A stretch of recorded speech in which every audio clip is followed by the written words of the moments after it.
talk to people who know English only, because Hindi at least has this construction, and I think several of the South Asian languages.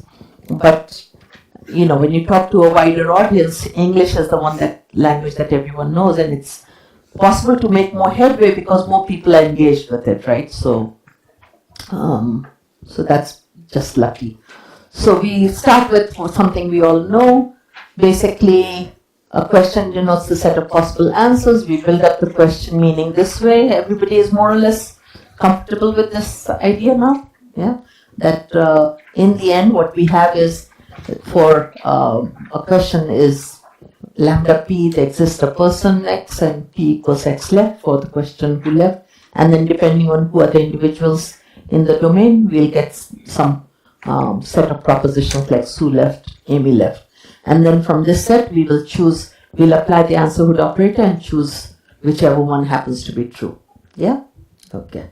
So, and then we also assume felicity conditions, that the answer to the question must not be in the common ground, right? So C star should not be a subset of answer Q. So answer Q is a proposition. Let's say Sue left. That should not already be part of the common ground, right? And the speaker is interested in finding out answers. This is what we've been talking about. Okay. So again, these are things we've looked at. These are some of the special properties that make WH questions interesting. Scope taking in WH, that there's a lot of variation in cross-linguistic variation in how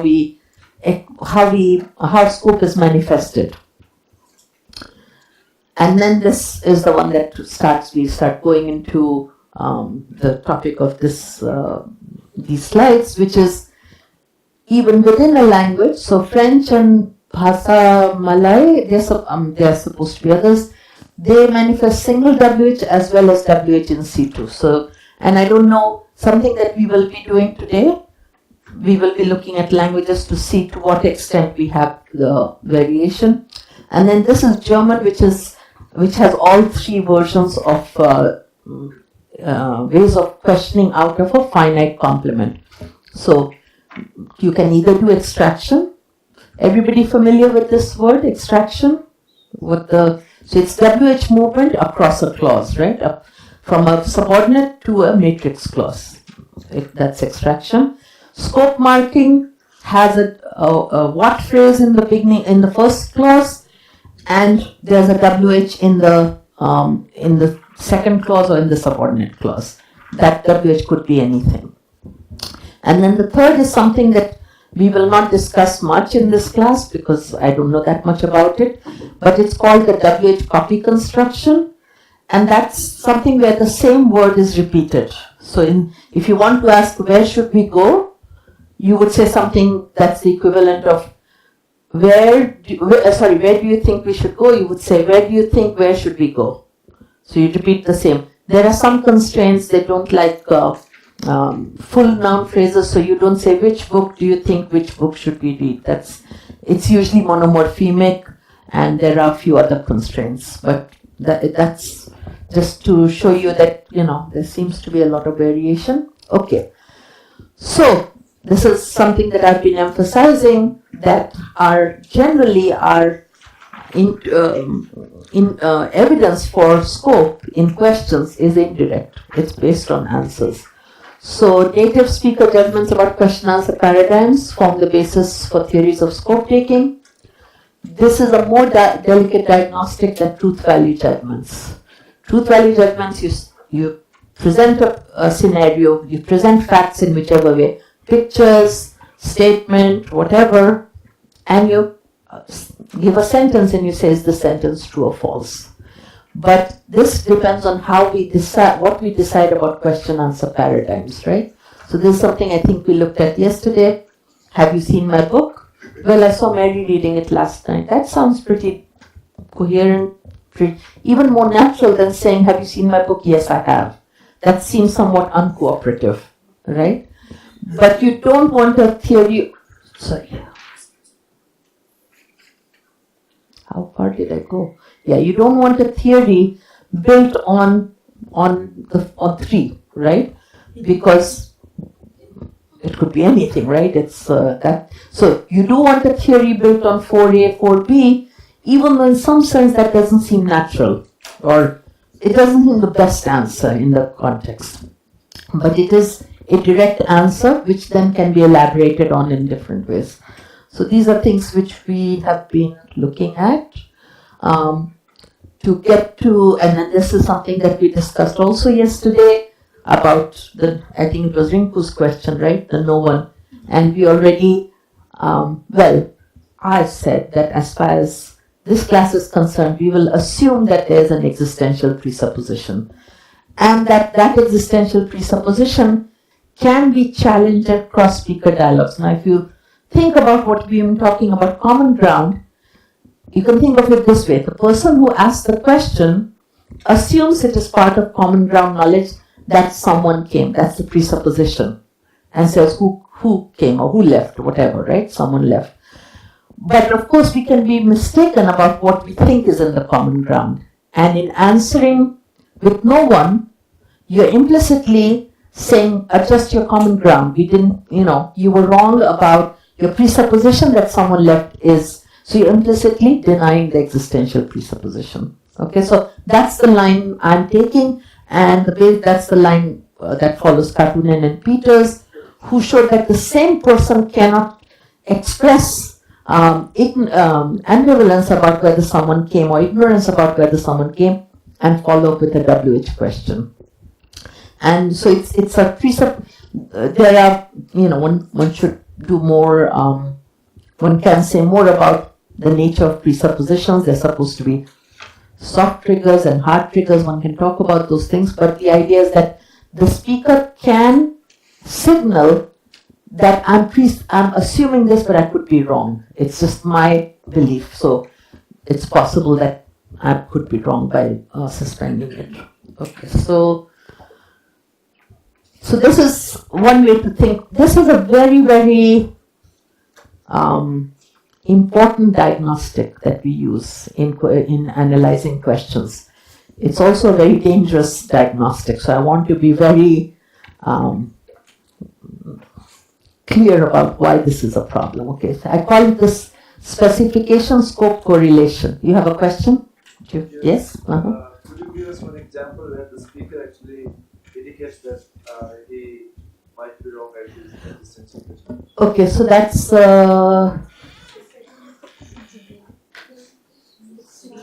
6B. So you can say who, if anyone, so it's usually as a parenthetical, and does that work? Yeah. I don't know if all of them translate into Hindi. See this, it's funny, a lot of these things, when I work, I haven't done the Hindi in my head, like I don't know why. I'm bilingual when it comes to, I either do it, I'm not bilingual, I should say. I don't do both in Hindi and English, but that's the idea. There may be some other way of doing it in Hindi. It would be more of a forced translation, I would say. Wait, what were you? So 5A and 6B, Mm-hmm. does the denotation change or the same? It would have to, right? Like I haven't seen the denotations of that, so that would be sort of the default, right? Who was at the party presupposes there exists someone who was at the party. This would be something conditional. It would be something to the effect. It would be something that would encode something like, did anyone come to the party, and if so, who? Now I haven't seen actual, so it depends on how you integrate the parenthetical into the discourse. Praveen, you were just saying that it's not a very natural way for me to say a thing like in this kind of in English or in Hindi? Yeah, like just now when I was talking about it, I thought, I wonder if how this will work in Hindi. There may be some other way, but that's what you pardon. It's like for the 5 ways, like kaun aaya party mein. Mm-hmm. No, 6B. Yeah, 6B. I am saying that. Uh-huh. Koi aaya kya party? It's like then you can. कोई आया क्या party में? अगर कोई आया तो कौन? Yeah, but that's a literal translation. Yeah, but it's not. it doesn't sound as natural as the English one, right? That's the point.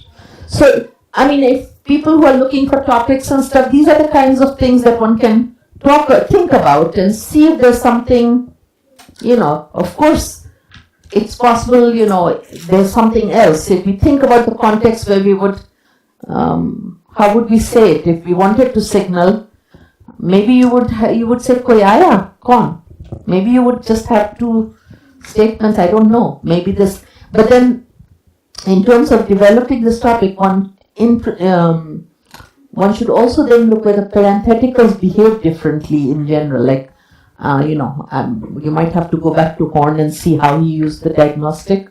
So I'm just putting it out there, but not everything translates easily. But I would say that I would want the Hindi basic question, kaun aaya, to also have the existential presupposition.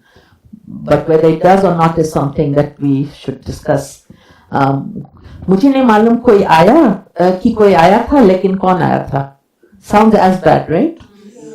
So that the other wala construction seems more okay.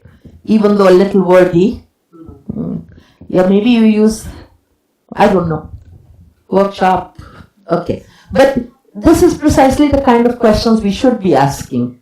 So how I would frame this question is that in English, in Hindi too, there's an existential presupposition if we use the 6A test. It also allows the no one answer like 5A and B. But how do we suspend the presupposition? How can the speaker signal that they're not sure? Maybe, people might differ on whether agar koi aaya to kaun, right? So that's what seems a bit different from the English one. What if we leave it at koi aaya part? Koi aaya, then you see the question is ki nahi koi nahi aaya. That's a good answer. Did anyone? Yeah, it presupposes the negation that nobody has come from. Okay, so you're saying koi, Did anyone come rather than who came? and then expect an elaboration, right? So you're saying just ask, did anyone come? And leave, yeah. So I don't know, something for you all to do. Okay. So this one is okay. So this is a diagnostic that is extremely important and that we have been using because there's no other way to, this is what we have. However, it is extremely powerful, and I want to argue against this in various ways. In a certain sense, I should say. So variation. So this is an answer to a question specifies values for all and only the WH expressions which are in matrix spec. This is something that is used by syntacticians, semanticists fairly robustly. I would even go so far as to say, if you just ask someone who's not really thinking deeply about specific questions, they say, yeah, that sounds like a good diagnostic. But we will see, so scope marking is one case where I want to argue against this. So the variation in question formation plus the view that questions must denote the set of possible answers leads to a correlation between specification of values in the answer and the scope of WH in the question. So the idea is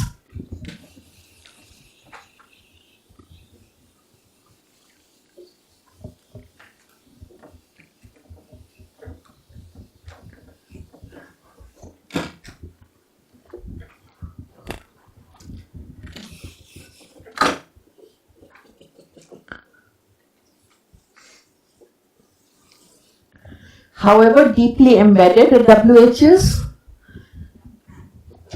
there's a correlation between this, sorry, I should put it here. If in the answer you give values for this WH, then specification scope in correlation says then that WH is in matrix clause. It has scope at the matrix level, okay? So, and this is certainly helpful in the case of monoclausal questions. In the case of embedded questions across long distance questions, it's a little more tricky.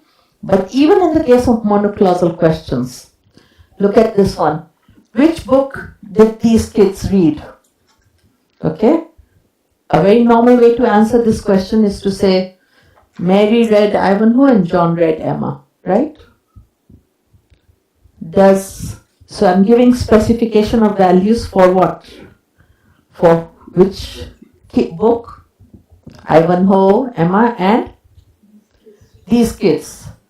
These kids is not a WH. Normally should not be in spec, So I'm specifying values of something as well. The explanation for this is that basically you're answering the question. The real answer should be, these kids read Ivanhoe and Emma. And then cooperatively you're giving the distributive answer. Okay? So I'm just putting it out there. That's not what we're going to discuss today. This is also there in my book, so anyone who wants to follow up can read that. But this is just a kind of cautionary note that it shouldn't be a knee-jerk reaction. Specification, therefore WH scope. Okay?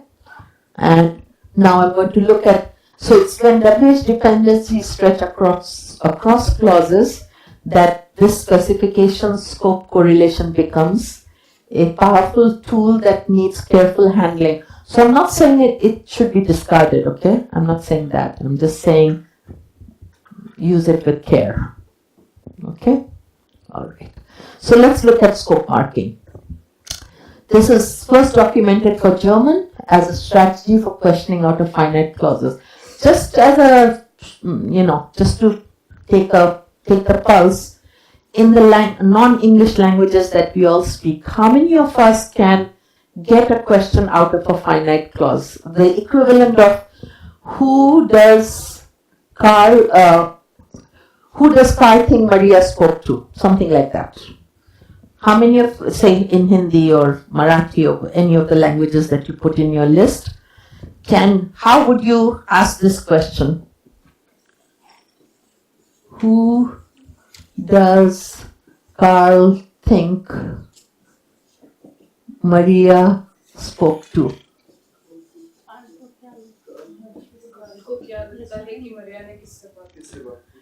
So did you do extraction? No. How many people did extraction? Marathi has a final complementizer where this can.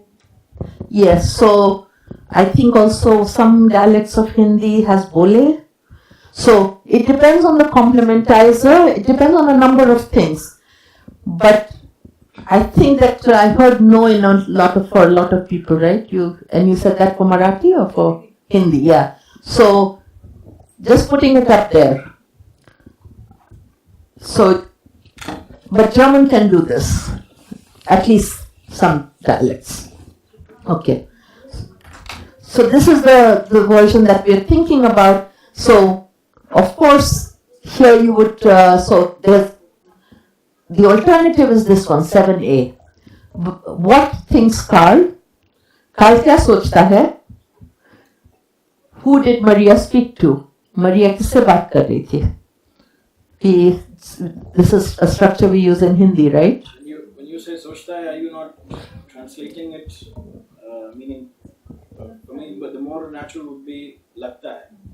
Carl को क्या लगता है? वो किससे बात कर रही थी? Yes, that's fine. Yeah, that's cool with me. What would you use in Bangla? You'd use bole as, and then did you use the scope marking or not? Like, did you have two WHs or just one? No, One. So this is the thing that Renuka was saying for Marathi, right? So, but Hindi doesn't have a bole type of complementizer. So it could, so even within a language it might depend on that. So lots of issues here, but the question here is, okay, what is the status of these things? So you have a fixed, what is a scope marking construction? It has a fixed WH expression, roughly equivalent to what? So the same word that you use for asking, what are you thinking, what are you eating? Typically, that's the one that is used in the first in the matrix. And then the embedded can have any WH you want. It can have more than one also. Okay? The predicate must be a minus WH selecting predicate. So, this is where again the plus minus WH plays a role. So, if you had a word like ask, Ravi kya पूछता है कौन आएगा? That should be bad. Because that's kind of like hard to figure out what it is. But Ravi क्या सोचता है या Ravi को क्या लगता है? That is okay. The complement, but so the selecting word should be minus WH selecting, but the clause itself must have a WH or must be a yes-no question. In German, the yes-no doesn't work for different reasons. Okay, it can have any WH that is good otherwise. It can be any combination of WHs that is good. So who saw what, who went where, all that is fine. Yes-no question in Hindi is okay, apparently not in German, and there may be separate reasons for that. So the answer to the question specifies values for all the embedded WH expressions, not the matrix what or how. So this is now, you think, put yourself in the mind of the German linguist, Van Riemsdyk, who is using specification scope correlation. He is coming from a language like English and German extraction. And what is the natural and how would you, when you approach this, what is the most plausible analysis? Voila.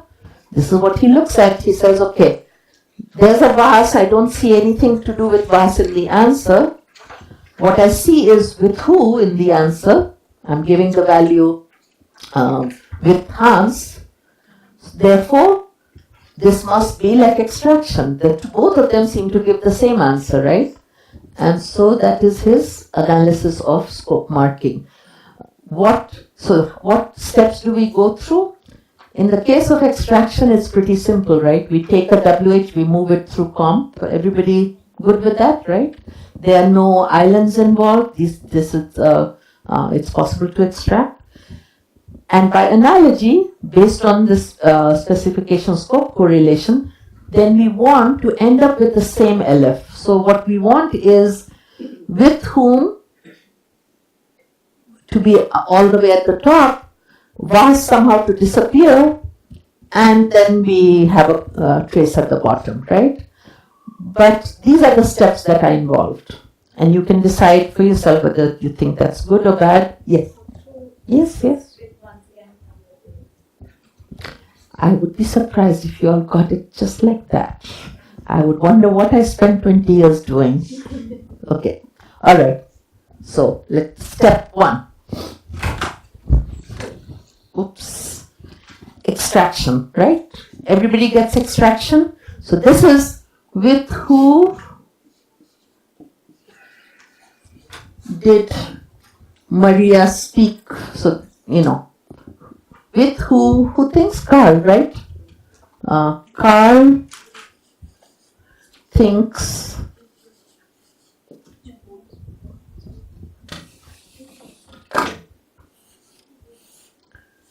Maria spoke,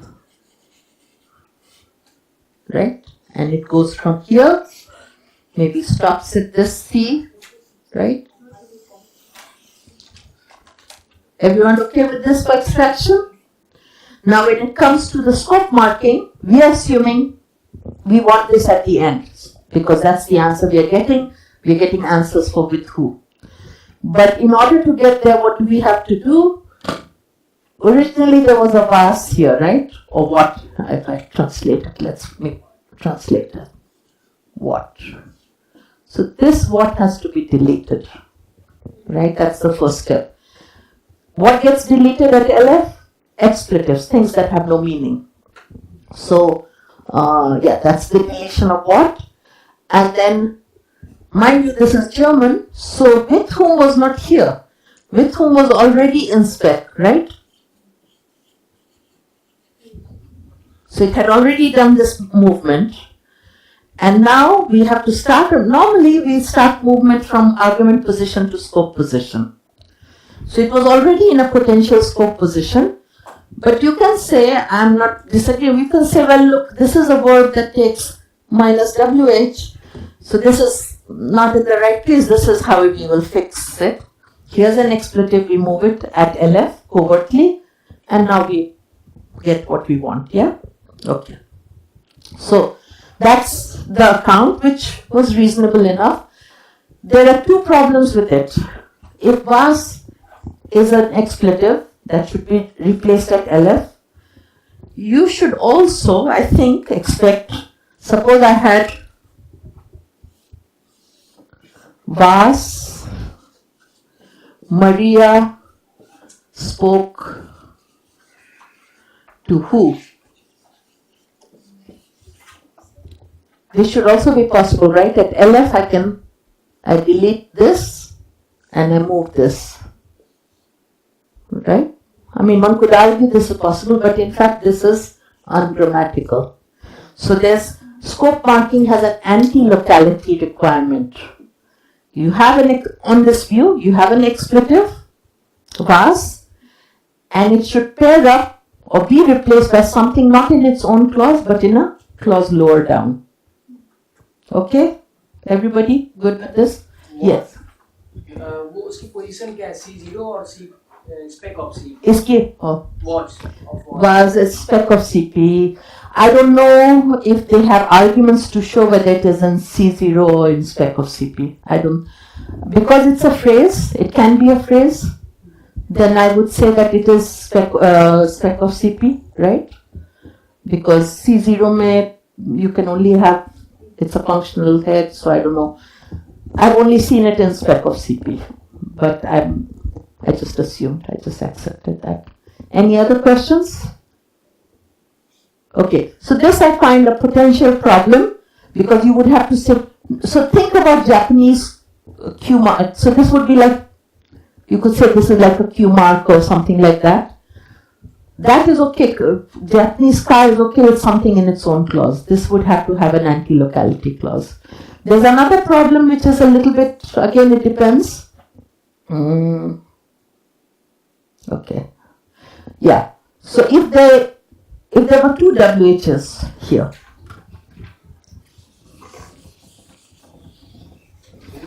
Could we project the board instead of this? Could I do what? Could we project the board instead How? of this? Because we have the slide. Oh, okay. So how do we? Then cannot read. Oh, okay. So how do I project this? What do? Okay. We can do the handout. Yeah, since I guess we have more need for this. So if we had two WHs, so what if the sentence was thinks Carl with who has spoken with who? Both, we would give answers for both WHs that are embedded. So replacement would have to be replaced with both the embedded WH. Could you explain the anti-locality constraint again here? Okay, now that you can see it, okay, alright. So what are the facts? The facts are that you can have a was and you can have a WH in the embedded clause and you get the effect of being replaced. The anti-locality clauses, what about a sentence like was, Maria spoke mit wem? Maria spoke to who? On this view, it would have been okay to say, okay, was is an expletive. At LF, this who replaces was. And we get the question, who did Maria speak to? In principle. But you can't do that with was. You have to say mit wem Maria gesprochen, whatever. You do fix your word order and all that properly, but basically you have to do this movement at S structure. You can't have a was at S structure, that's replaced. So this is a bit of a problem, I think, for this account. You know that I'm going to argue against this account, right? The way I set it up? Okay. Yeah. Oh, no point doing this now. Okay, let me get to this. Let me see where I am.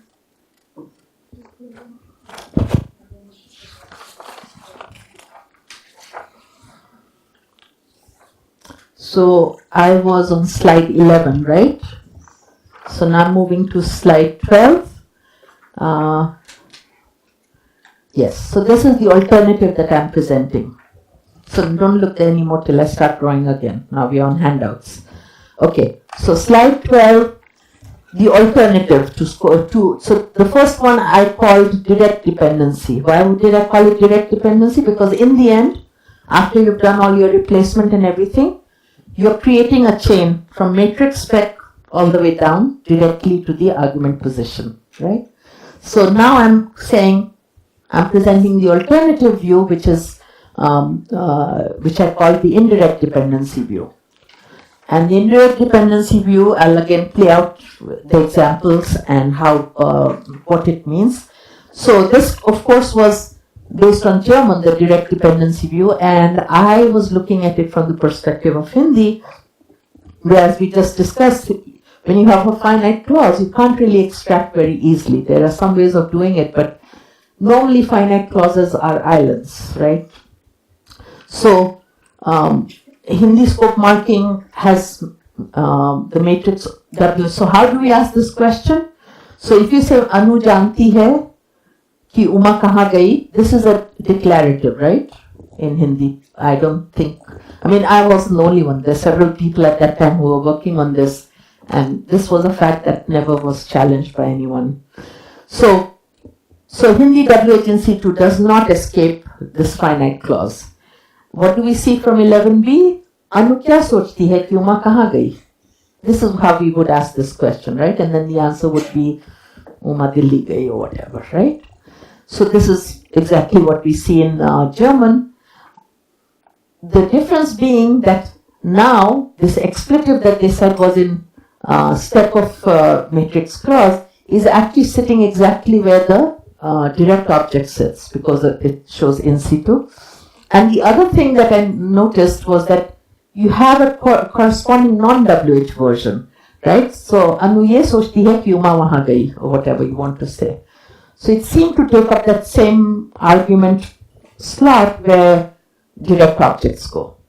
And so from that, it was a short step to saying, really what we have are, there is no direct dependency between matrix what and embedded where. So if you look at slide 13, the claim was that the LF of this structure involved two separate clauses. I'll refine it a little bit later, but basically you have two questions, okay? The first question has a dependency between what and think. So वो क्या सोचती है? And that's a question you can ask independently. तुम क्या सोच रहे हो? What do you think? So no matter whose theory you want, you have to have a way of asking questions about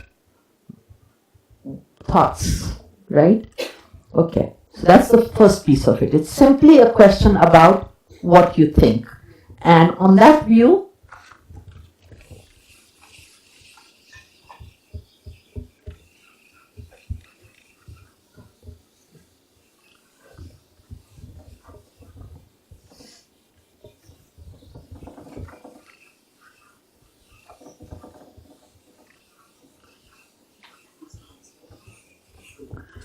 so using what we have been, it would be lambda p, there exists something, p equals you think, lagta hai, whatever, but it's propositional, right? This is the sort of frame we would have. It would be a set of propositions of what type? If I asked you what do you think, you would say, I think. Just make up something. The earth is flat. The earth is flat, yes, that's a good one. I think the earth is flat. Another one, I think. That dragons can drink fire. Oh, now earth is flat and okay.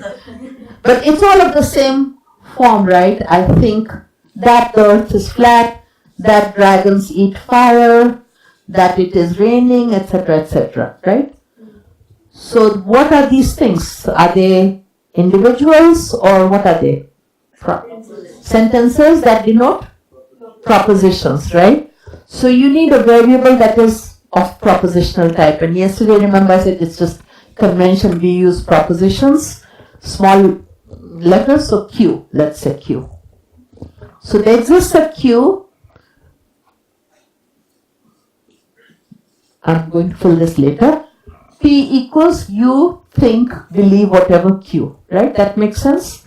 So you're going to think of all kinds of propositions. The earth is flat, it is raining, this class will end at 2, anything you want, those will be the alternatives, right? Everyone okay with this? What if we have something like, I think about you? We will not deal with that. Why? Because we will have CPs, right? So you're absolutely right that a lot of these verbs are cross-categorial, right? So I believe the story. I believe his story. I believe that the earth is flat. So drawing on this, so that is a possibility that when you just ask, okay, let me ask you, if I say, what are you thinking? You can say, I'm thinking about you, right? Yeah. But, so that's a possibility that we would have to probably build into the syntax, right? Because think about you would be a prepositional phrase, whereas if we had think that the earth is flat, it would be a CP phrase. So perhaps the syntax would tell us that we're dealing with this versus that. But it's the same what that we would use for both, right? In fact, that's the problem. What is very forgiving. It allows a lot of things. Tomorrow or day after we'll see it's not so forgiving, but for today. So, but you're absolutely right. We draw our it's syntax and semantics, and there's a connection between the two that does constrain the space. But also there's another thing that constrains space. So I've said there exists some Q. You can think of all the possible propositions and you can put it in this frame. You think Q. But quite often when we ask questions or we talk about things, we contextually narrow it down to some particular set, right? So when I say everyone is here, I mean everyone who's supposed to be here is here, right? So it's not just people in general, but people in this class. So natural language quantification tends to be restricted in some way. So imagine again we were back when class ends, we are all hungry and we say, where should we go? What do you think? Where should we go? Right? I'm not interested in your thoughts about the earth. I'm interested in your thoughts about something specific, right? Places to eat or something like that, right? So let's put in a variable here, some kind of topic or something. This is going to be important, so we'll come back to this in a bit. But that's the first question. What do you think? It's just a question about possible propositions that you have thoughts about, or you are thinking about, or you believe, depending on your word. Now let's look at the second question. Where has Uma gone? That's just a straightforward question that we've been looking at earlier, right? So the second question is simply lambda p. I'll make it p prime just to keep things separate. There exists an x, place x, and p prime equals Uma went to x, right? And that's all there is. So we have two questions. But how do we combine the two? That's the indirect dependency part. We have to make them dependent. So everyone good with these two pieces? So what I do here simply, there's this co-indexation between this piece and the second question. How does that work? Basically, who was asking what lambda yesterday? See, this is the beauty of lambda conversion, lambda calculus, I should say. You take this piece and, here's a free variable that I can abstract over. Before we get that there, let me ask you, this is a proposition, right? its type is that of a proposition. So what should this be? Again, by analogy, if I say book X or place X, this is an individual place, this is a set of places, right? And you're checking, is Paris a place, is Delhi a place, is Mumbai a place? So you have a set of places and you check if this is good, then you go on with the rest. Similarly here, if this is a proposition, then we need a set of propositions. Voila. So we have this here. And if we abstract over this, which is a set of propositions, can this go in for this? Right? So we have a question sitting on the side. We have a variable, free variable. So lambda conversion works beautifully, right? And so the effect of this question then is the following. After we do lambda conversion, I should have it done here. Yeah. Okay, so on slide 13, 12b, what are the meanings? The meaning is lambda p, there exists a q. I put it as q is in, it's the same thing.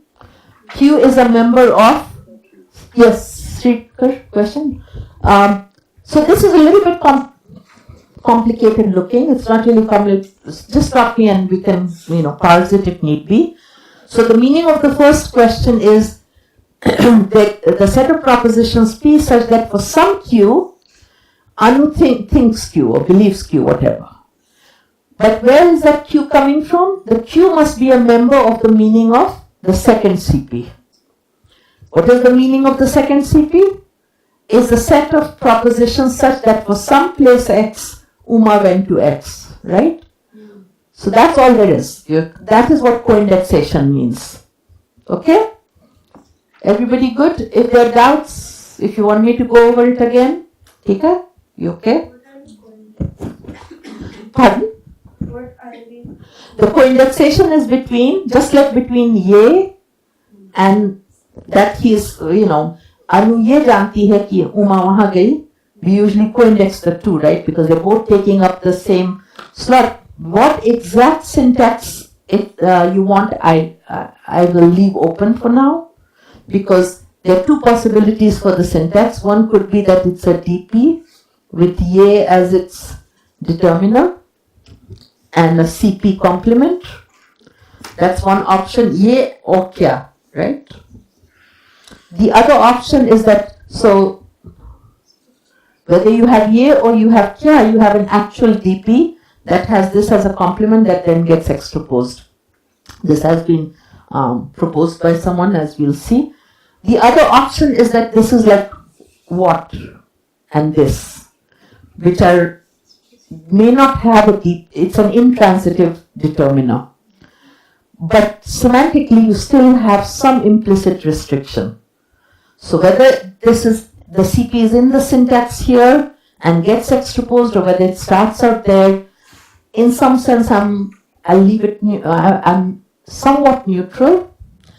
In the sense that sequential scope marking, I would say you don't want it to be a unit. We can look into it. Let me go through the actual, how this system works, and then we can come back to this question. But the co-indexation is between ye or kya, or in German was, and this in some way. Okay? Alright. So let's see. So it's basically the same idea as when we say what, there's an implicit what thing, right? What object. Here it's saying what proposition. That's the basic idea. And then this process is fully recursive. तुम क्या सोचते हो, वो क्या कहेगी, कहाँ जा, हमें कहाँ जाना चाहिए? You just keep rolling it up. Okay? I have it in Appendix A. If we want to go over that, we can look at it later. Let's get the basic story out. Okay. So on 14, I have given a recap. So there are two approaches to scope marking. One is the direct dependency approach, where the syntax does all the work, right? You take the syntax, that you see on surface and you change it. You erase was and you do expletive replacement with a single WH word, not the whole clause. The indirect dependency approach is syntax lighter. It kind of maintains the syntax that you see, but then it places some burden on the semantics to get the binding or the connection between the two. On this view, there's convergence with extraction, not equivalence. They both happen to end up with the same meaning. Questions, anyone? Take it? Yes. Could you please elaborate? On what? On? The convergence. Okay. So the idea, so how do you answer this question? Once you've done this, your question is really asking about, so this is in the final stages, right? We have this, and we simply say that this Q is this, right? So you're saying, I have a set of propositions that will range over various Qs, such that you think that Q, or whoever is the Anu thinks that Q, but that Q must belong in this set of propositions. So when I answer, so the propositions that we'll end up with will be the same. I think that Earth is flat will not go in here, right? Because it doesn't belong in there. What will go in here will be things like, I think Uma went to Delhi, right? That will go in there. I think Uma went to Pune, etc., etc. They'll all be of this form. And of course, when the answerhood operator applies, we'll see which one is true. If that's what I think that she went to Delhi, then that will be the answer it will pick out. So in effect, it converges with the extraction case, but not because they have the same LF. So that's why it's convergence, not equivalence. Does that make sense? So you get the same effect without actually making the two syntactically the same. And this will pay off in a little bit. So, ready for the next step? Kind of? Okay. All of these things, you have to hear it a few times before. Sometimes I try to think, when I read at two levels. At one level, I try to get the general idea. And then if I'm interested, then I go back and then I work sweat the details. You can't really make too much headway without sweating the details. But sometimes it's better to get the full idea before you sweat the details, because why should you spend your time if it's not interesting, if the results don't convince you? Okay. So, now, there's a little bit of history. When I first presented this idea, it wasn't like I hadn't separated out the syntax and semantics enough. And in fact, at that time, I also had not recognized sequential scope marking. So I taught Hindi, I taught German, and I just had them a certain way. But in fact, sequential scope marking now tells us something. So, this is English, right? What do you think? Where should we go? What do you think? Who should work in which group? Any question you can think of, you can put there. Now, the syntacticians among you, tell me, would you want to apply the extraction logic here? These are two separate questions, right? They have main clause syntax. The second clause here is not, in Hindi it's hard to tell whether you have subordination or not, because Hindi ki is a little funny.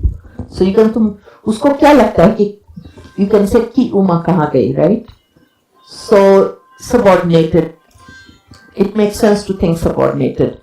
Another thing, हर लड़के को क्या लगता है कि उसको क्या करना चाहिए या उसे कहाँ जाना चाहिए. You can get binding, but there are issues that people say, Hindi subordinate clauses are not subordinated. But now we have English. We have clearer intuitions about this. And German, which has two kinds, so this was 1996 where Marga Rice had these examples for German and me for English that really helps us tease apart syntax from semantics. So in the syntax, you can see that this is main clause syntax. What do you think? Where has he gone? And here the he cannot be co-referential. So let me show you the next example. Do I have it here? Okay, it'll come later, doesn't matter. So here are some trees that I'll present to you on page 16. You can have two questions that are not scope marking questions. So suppose you have to I have to fill out some information, and I say, what's your name? Where do you live? These are two questions that I think are simply, I put in ask as the speech act. So the speaker asks the addressee, and the addressee provides the name. That's one question. And the speaker asks, where do you live? And I can go on. So this is just a conjunction of speech acts of questioning. So how we differentiate it based on whether it's a single speech act under which there are. Right. So that's the second one. And this one is, so this is scope marking. It's a single speech act, but it's a speech act that involves a covert restriction. So it has two properties. One is it's a speech act that questions propositions, and therefore its restriction has to be a set of propositions, which is a question, right? That's what we've been discussing. Question is a set of propositions. So this would be a plausible syntax for it. So you have conjunction at the CP level, both under one speech act operator. Yeah, and in this case, I think you have to say it's an implicit restriction, because I don't know of a good syntactic theory that would create a main clause. You know, if you're going to have it in this position, then it should have subordinate syntax. So this is what I think is important. Here is what we on slide 18. This would be what we would get for subordinated scope marking. Okay, this is a case where you start out with this structure, and so you still have the single speech act ask. You have a CP, and that CP has a DP in pre-verbal position, and it is kya followed by CP, and then the syntax of Hindi and German says you got to extrapose. And there is so this is Herberger's was the first one to give this analysis. And at that time it was only subordinated. I think this is the distinction we need. We need it in the syntax. So, because Hindi, so this is the same for Hindi and German. The only difference is that in German, it's a double fronting language, so you pronounce vas at the left periphery or at the head of the tail. In Hindi, it's an in situ language, so you pronounce the tail of the chain, right? Okay, yeah, 15A and B show the difference between the two structures. And again, this is something that I had actually misunderstood in my 94 paper because I was not tuned into this difference. But this data is correct. If you have the equivalent of, so the English should be easy for us to understand. What does everyone think? Where should he go? Is it about each person's whereabouts, or about, which college should that kid go to? It's a deictic he, right? And that's exactly the reading you get when you have sequential in all these languages. But in the subordinated case, which you know because someone asked how do you know it's subordinated? Because you don't get V2. So in German, main clause is like English, you have inversion or something like inversion in the sense that the second position has to be the verb. And that's what you see in 15A, where followed by will. So that's main clause syntax. In 15B, you see where followed by he followed by the verb.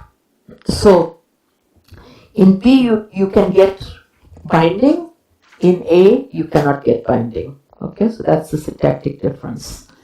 And there is given the time, I'm not going to go through the process of how you would get the actual reading to come out.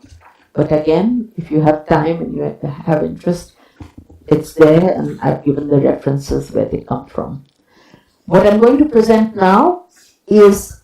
What prevents binding in 15?